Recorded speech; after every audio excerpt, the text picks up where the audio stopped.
Hi guys, ang topic natin for today's video is kung paano malaman ang prices ng ating mga appliances per kilowatt hour.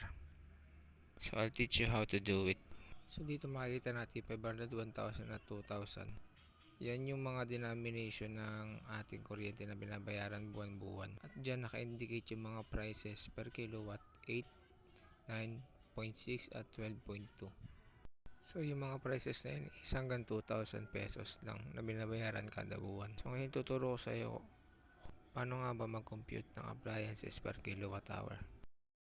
First, dapat malaman muna natin kung ilan ba ang wattage ng ating mga appliances. Naka-indicate yun sa specs ng ating mga appliances. Tulad na lamang halimbawa ng ilaw 5 watts o kaya ay TV na 50 watts. So gagawin nating example yung TV na 50 watts. So yung 50 watts na TV, itatimes natin yun sa ilang oras natin siya gagamitin. Halimbawa, isang oras natin gagamitin yung appliances na TV na 32 inch ang laki. Pagkatapos naman is i-divide natin siya sa 1,000 na kung saan is 1 horsepower or 1 kilowatt hour divided by 1,000. Tapos naman itatimes natin siya sa denomination amount per month na binabayaran natin sa kuryente. Halimbawa, sa 500 pesos, ang price niya is 8 pesos. Kung sa 1,000 naman, ang price niya, denomination is 9.6 pesos. At kung halimbawa naman, nasa higit 2,000 pesos, nasa 12 pesos yung ating binabayarang TV within 1 month. So, dito ang denomination natin is 500 per month.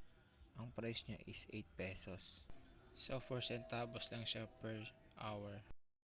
Next, ang denomination naman natin is 1,000.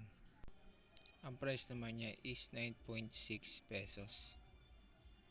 And within 1 hour, 0.48 pesos lang ang binabayaran natin siya sa kada oras.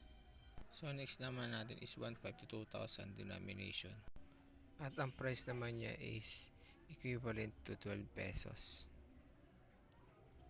So within 1 hour, 0.60 centavos ang binabayaran natin kada oras.